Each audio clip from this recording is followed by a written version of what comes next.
518 Sports, 518sports.com. I'm Connor Hall, joined today by Jameel Warney, who played basketball for Stony Brook University and is currently working out for a number of NBA teams. Jameel, you ready to get things started? Yeah, I'm ready.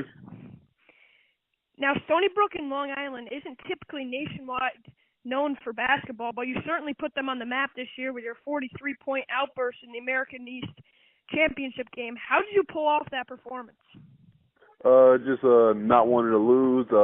My last game at Stony Brook, just wanted to just show the fans that we appreciate them and finally achieved our dream of going to the tournament. Now, there was over 4,000 people there and thousands of other watching on national television. How was that atmosphere there? Oh, unbelievable. We gained a lot of exposure after that game.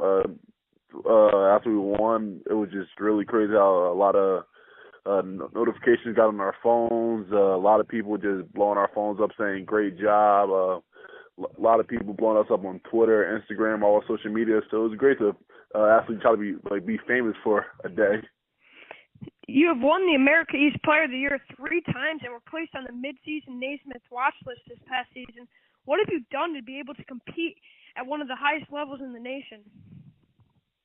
Just improving every year, just having the confidence to know that I'm one of the best players in the country, just showing my talent, sticking to what I do the best, and just having my teammates just help me, give me the ball, and just look at me as their leader. Jameel, you scored over 2,000 points and had over 1,000 rebounds as a Seawolf, putting yourself on a list with Tim Duncan, Christian Laettner, and the great Patrick Ewing to do so. Is that pretty surreal to know that you've accomplished something that so few players have ever done? Yes, it's absolutely great to be a part of that list, just knowing they're great NBA players and they're also really good college players. So just show the consistency that we had, that small group of people have, and it's just great to be a part of that list. Now, I follow you on Twitter, so I know that you have a great relationship with former UAlbany basketball player Peter Hooley, and not to bring up some rough times to be a Seawolf, but he hit that shot against you guys to send UAlbany to the NCAA Tournament. What's it like being such great friends with him, and what's it like competing against him on the court? He's a great guy, all-around great guy. I mean, he's a good basketball player. I'm happy for him. He's a 3-time tournament champion, so it's great to be friends with him. He's a winner. Great to go against him because he's a great competitor. So it's the best of both worlds. Now, what was it like leading your college to their first ever NCAA tournament and finally, in your senior year, being able to play in that March Madness atmosphere? It was great to finally accomplish what we wanted to achieve. Just a lot of hard work that I've been putting in, not only for this year, but the past 3 years I've been there. And the past few years, Coach Spiker was there. So it finally happened. It finally just made all our hard work pay off. Now, you guys matched up against a great Kentucky team in the first round of the NCAA tournament. You played against some of the top talent in the nation. You know, there's going to be 5 or 10 players from that team going to the NBA. What was it like matching up against Coach Calipari and the Kentucky Wildcats? He's a great coach. They had great players, crazy length. They're really tall.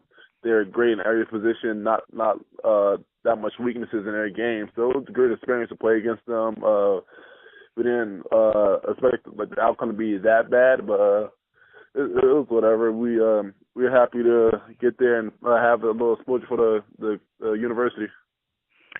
Now, you are Stony Brook's all-time leading scorer and will go down as arguably one of the best power forwards to ever touch the hardwood there in Long Island. What are you going to miss most about being a Seawolf? Just everyday interaction with the fans, with the community, the athletic directors, just the operation I've been a part of the last 4 years. It's so easy to be a family in that environment, so I miss that the most. Now, you've been working out for a number of NBA teams in the past couple of weeks, including the Boston Celtics, and are projected 138th in the latest mock draft. What are you working on to improve your game for the next level? Just keep staying in great condition. Obviously, some of my weaknesses: jump shot, handling the ball. just refreshing my strengths. So just staying in the low post, keep my strength like that, and just keep on continuing to be an all-around good player. Now the NBA playoffs obviously going on right now. Jameel, who are you rooting for to win it all this year? Was rooting for the Celtics and the Spurs. I mean, the Celtics and the Spurs, but they're off. So I'm just a bystander now, and hopefully just want a great ending to the playoffs. Now, if you could pick one team to go for and play right now, where would you see yourself fitting in the most? Probably the Spurs. I mean, they're a great coach, a great system that can really help people like me, I guess, in a way, just to just better my situation and just to reach my full potential. Is it pretty surreal to think that one day you could be playing for one of the greatest coaches of all time in Greg Popovich, along with one of the best franchises, or really any NBA team for that matter? Yeah, it's a surreal experience, but I felt like I put myself in the best position to try to get into that situation. I've worked hard. I feel like I'm one of the best players in the country, so I just put myself in the best position to hopefully get drafted or make an NBA roster. Lastly, Jameel, we're a media outlet based out of Albany, and you've traveled here to Albany to play a number of times in your career in some of the biggest games of your career. You know, of course, that game when Peter Hooley hit that shot to go to the NCAA Tournament. Last year, it was a sellout crowd. You guys have sort of created that rivalry here with Stony Brook and Albany. What did you like most about playing in Albany and the city itself? I mean, it's always great I've been up there a lot of times in my career. The environment is always crazy when I'm there. It is a rivalry. The crowd is insane. They're a tough team at home, so it's just a challenge to try to win up there. So it's always great to play at Albany. Jameel Warney, former Stony Brook basketball player and future NBA player who holds the all-time scoring record at Stony Brook and led the Seawolves to the NCAA Tournament this past year. Jameel, thanks for your time and best of luck in the future. Thank you.